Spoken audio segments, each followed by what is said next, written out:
And today's topic is fear, trust, and the unknown. And so many of us think about the unknown and change, and it conjures all kinds of fear and sometimes terror.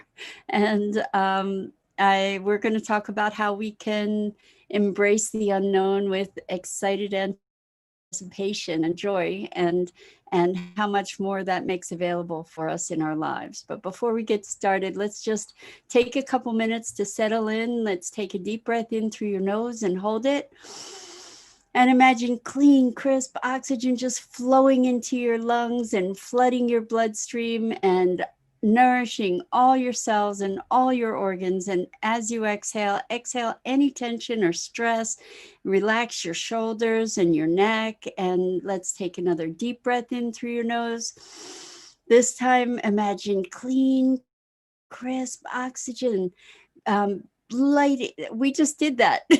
So imagine brilliant, bright light flooding you and enlivening and electrifying and energizing you and all your cells and all your organs and the molecules and electrons, and exhale any toxins and any tension. I love that. Somebody is sharing, inhale clarity. Beautiful. I love it. And now let's just gently press our palms together and softly rub your fingers against your palms and feel how delicious that sensation is, that soft tickling and tingling, and bring yourselves present right here, right now. Welcome, welcome. So, conscious question, that was beautiful. Thank you so much for sharing that. And good morning, Rosalind. It's great to have you guys here. And welcome to everybody who's joining us this morning. We're talking about fear of change and the unknown and cultivating trust. And that trust is sort of the antidote to fear, and love, of course. I believe it's the Course in Miracles that says if it's not love, it's fear. Is that how it goes? In any case, when we allow ourselves to operate in the world from a place of allowing ourselves to believe that life is happening for us and through us rather than to us, when we allow ourselves to know or operate in the belief that our life is unfolding perfectly for us, then it shifts our experience of fear. And so the question is, how do we cultivate that trust? How do we get ourselves present to knowing or allowing ourselves to be in the space of the perfection of our lives? And I talk about all the time how connecting with that inner core, that place of presence within us, allows us to really come into connection and alignment with ourselves and with life, even in the most difficult moments. And I know what it's like to have your mind running in sort of a panic mode. And it's interesting to notice how our future is unknown. There's no way that we know what our future is with certainty. We can predict certain aspects of our lives with some reliability, perhaps, but we don't know how life is going to unfold. And we act as though we do because it gives us a greater sense of security. And when we don't know, what we tend to do is run this routine in our heads that is projecting typically a negative future. So that's what worry is. Worry is running this endless loop kind of tape in our brains that that is predicting a negative outcome or an undesired outcome in our lives. And I have studied NLP, which is neuro linguistic programming, and had occasion yesterday to work with one of my clients uh, using such a simple, amazingly simple NLP technique that was really profoundly effective like that for her. And so I'm going to share that with you because this is a way that we can minimize the negative voice impact in our heads, and perhaps we can also amplify the positive. So this is a really simple thing.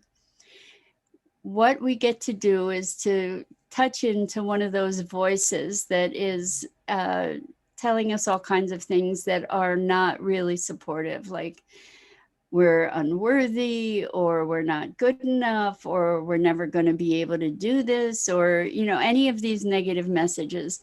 And if you can tune into the negative message, listen to that voice and notice what is the tone of that voice. Is it low pitched? Is it high pitched? Is it talking slow? Is it talking fast? In the case of this person, what their experience was that the voice that was telling them that they weren't good enough in their mind was a male voice that was low pitched and speaking kind of slowly. And so I said, well, what happens if you, instead of hearing that voice as a low pitched male voice, if you make it a cartoon mouse voice and it goes really high and it talks really fast? And it was really interesting because here was this thing that was so torturous to her to hear. And when she changed the voice, then it became, I saw her smile. She actually smiled. The same message, but it made her smile. And so Rosalind says the voice sounded like mumbling. And so what we get to do is to change the voice and see the impact of changing the voice, because here she had created this sort of mouse cartoon voice in her head, and she couldn't even get out all the words because the voice just, it was ridiculous. And she couldn't get back to that low voice after practicing that several times. And so the impact of that just disappeared, and she lightened up. It's amazing that we can do something so simple and have such a profound impact, right? So try that for yourselves and see what a difference that can make. Now, on the other side is the fear of the unknown. And we're modifying the voice that's chattering about the unknown by making it a funny voice or a silly voice, or speeding it up and making it stumble or stutter, or you could make it do any number of things that would shift your experience of it. Now, recognizing that, we want to be able to embed the trust in life, and knowing that life is unfolding in its perfection for us, even when it's difficult. Good morning, Gina. So welcome. So glad to have you here, and thank you. I'm so glad you enjoyed the show. That's awesome. I really appreciate that. So let's think about that voice of authority that's in your head, or the voice that carries weight for you. How about if we take some of the messages we want to really believe and use that voice to input those messages. So maybe there is a voice that would be really melodic, or maybe it's a voice of authority. Whatever that voice is, what happens if we use that voice to to convey a message to ourselves that our lives are unfolding in service to our intention, and that it's perfect, and life is happening for us and through us rather than to us. And what happens if we use that voice of authority to give us those kinds of positive messages, and messages that we're really doing well, and we're growing and evolving, and we're loved and we're supported, and it's safe to trust that our life is unfolding perfectly. It's safe to trust that that things are going to work out.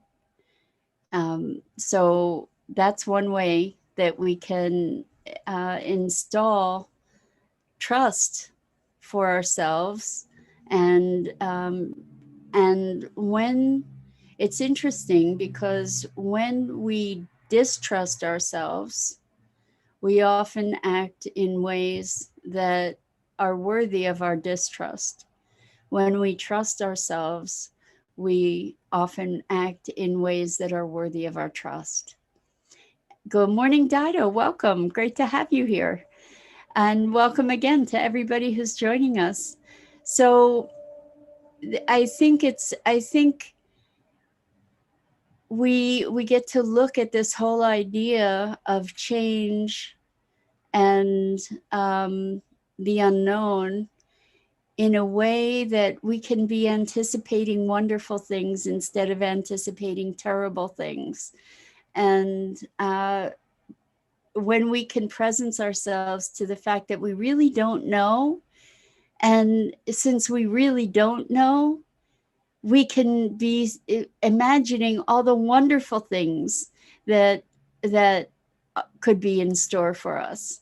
And by imagining and putting our energy toward creating scenarios that are positive, then we've shifted our whole energy, we've shifted our frequency, and we've shifted our capacity to be able to receive those wonderful things. When we have a joyful anticipation, we create that. We create the joyful anticipation in the same way that we create the fear. And it's by projecting forward into an unknown our ideas or expectations or our imaginings. And these imaginings, when they're vivid, can very often be sort of self-fulfilling. They can happen. And whether they're good or bad, because when we project fear forward, we often encounter things that are worthy of that fear. And when we go into something with a positive anticipation, and I'm saying anticipation rather than expectation, but a positive feeling, then we look for the things that are going to fulfill that anticipation. So if we go to the store, for instance, although it's a very different experience these days, but let's say we're just in our regular day, if we're expecting or anticipating magic, something magical, and then we notice the magical things that happen. And uh, it might be just the sparkle of the sunlight that touches your heart in a new way for a moment, but that's pretty magical. It was really interesting for me this morning. I was doing my morning routine, and I got sparkled in the eye by the sun. And it was such a gift. You know, it was like, oh, hello, old friend. You know, so glad to see you. It just lit up my morning in a literal and a figurative way. Emotionally, it just lit me up. And so when we expect magic, that's what we find, I think. And certainly we find more of it. And let's see, we're talking more this trust and fear kind of thing. So um, fear is a function of feeling a threat, and we often manufacture those imagined threats um, for ourselves. But what counteracts a threat is a feeling of safety, and what is underlying a feeling of safety is a feeling of trust, I think. And you know, somebody's got your back, or the universe has your back, or you have your back.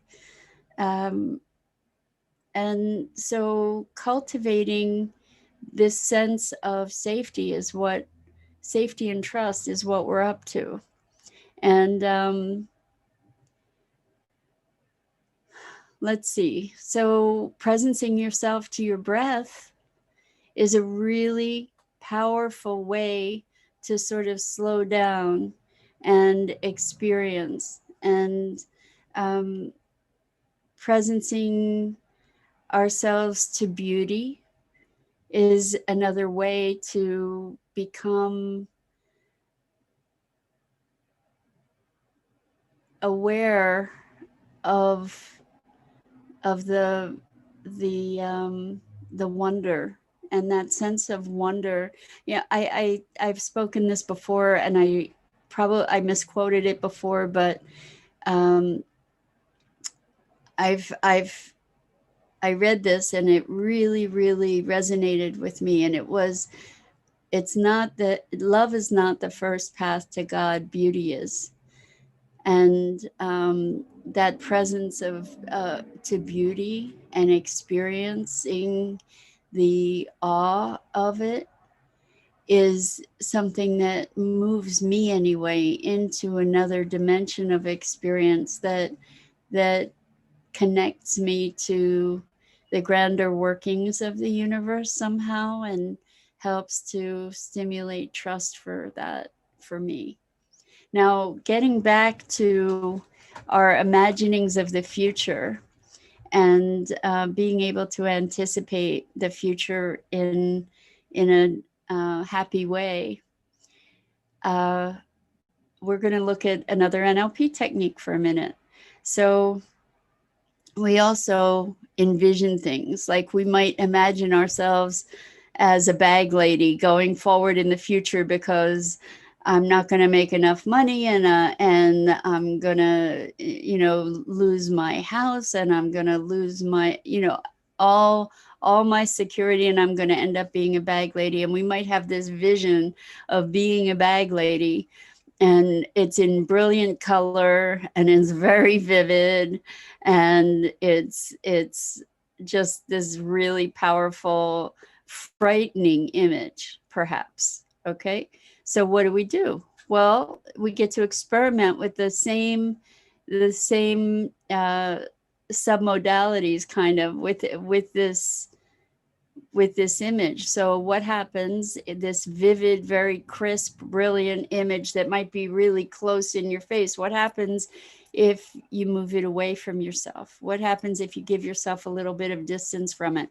What happens if you fade out the colors, make it black and white, for example, or just put a filter color over it so that all the colors are muted and have a particular tone instead? What happens if you fuzz out the edges? Uh, and how does that change your experience of this image? Because what's likely is that when you do any one or a number of these different modality shifts, then it changes your experience of that image. If it's still, what happens if you spin it around? If it's moving, what happens if you make it still? Maybe you can make it still and push it away from you. Maybe you could put a picture frame around it and make it black and white. Whatever you get to experiment with, what changes your experience of this thing. But it's really, really powerful, just like changing the tonality of the voice that you have going on in your head. And I'm just trying to think of some other things you can change is if you're thinking of an event and you keep playing it over and over and over in your head. Some of us do that. It's like a movie on permanent loop. And what you can do is, if this is a traumatic movie, one of the things that you can do is imagine yourself like in a movie theater, seeing that movie on a screen instead of in your head, seeing that movie on the screen, then see yourself in the movie theater. So you step back from seeing the movie, step out of yourself and see yourself seeing the movie. And you can watch yourself seeing the movie and watch the reaction of yourself seeing the movie. And that gives you some distance to allow space and breathing, possibly. Another thing that you could do is you could make that movie black and white, or you could speed it up and you could put a like the Looney Tunes soundtrack to it, and you could play it backwards, and you could bounce back and forth between playing it backwards and playing it forwards, and speeding it up and making it black and white, or if it's already black and white, making it color, or any number of different things by change the soundtrack, change the focus, change the proximity, all of these different, change the color. All of these things are really, really powerful in modifying the impact of the things that we use to influence ourselves. So let's say there's a movie that you really want, or there's something that you do desire, and you know that when things are really bright and colorful and crisply edged and close up, that has a huge impact. Well, use those variations to make more of an impact with the things that you're wanting to manifest, you're desiring to manifest. So that's making them more real to you. Make the things that are negative less real. Make the things that are positive or that you desire more real. And so the thing that underlies this whole conversation really is that what we think is real is actually a perception, and how we react to the things that we think are real is actually a perception. So we can manipulate our experience of things, and very simply in many cases. And you might want to just have some fun playing with that. So I want to mention to you guys, I know I've mentioned a bunch of times that I have a coaching practice, and I am now, I have some spots open. I'm opening enrollment for our next cohort, which is going to begin on February 1st. And so if you're at all interested, if you're interested in finding out about the coaching program, you can go to my website, which is yourcoreconnection.com, and go to the page that, well, check it out to get familiar with what it's about on the home page. And then you can go to a page that's called The Work. And it tells you about the program and how it works. And if you're at all interested in checking out this challenge to really go deep and explore your deep transformation, then please be in touch with me over Messenger. And what we'll do is we will set up an appointment for you to experience the core connection work so that you can evaluate for yourself if this is something that resonates for you. I have seen miracle after miracle happen for people, and I just want to offer you the opportunity. It's one-on-one with also group sessions through the 3 months. It's a 3-month segment. And the thing is that this next segment that's starting in February is going to be the last segment that would make you eligible to join the program that I'm going to create to actually teach how to do the core connection work. And so it's a requirement for that that training that you participate in at least one of these coaching segments with me. So that it's a 3-month commitment. And I invite you to check it out and see if it's of interest. And if it is, let's have a session and talk and see if it would be a good fit for you. So I think that's it for today. I want to say thank you again. So much love to you and such appreciation for being able to engage with you every weekday morning here on the Enlightened World Network Facebook page at 9 a.m. Eastern. And Dido, thank you. So Dido says, I can attest to how wonderful Mira's coaching is. I want you to understand it's not like any coaching program you've ever encountered. It's really transformational, deeply, profoundly. And I can say that I've never seen work that is as profoundly impactful, reliably so, as the core connection work, because it stems from connecting with your inner knowing. And Dido, I so appreciate your endorsement. It's miraculous work, again, because it's guided by your other than conscious awareness. So please, if I've tickled your interest, please check it out. And again, that's yourcoreconnection.com, and the page to check out is The Work. And I invite you to check out all the other awesome programming on Enlightened World Network. And I thank you again for being here with me. And I look forward to the next time we get together.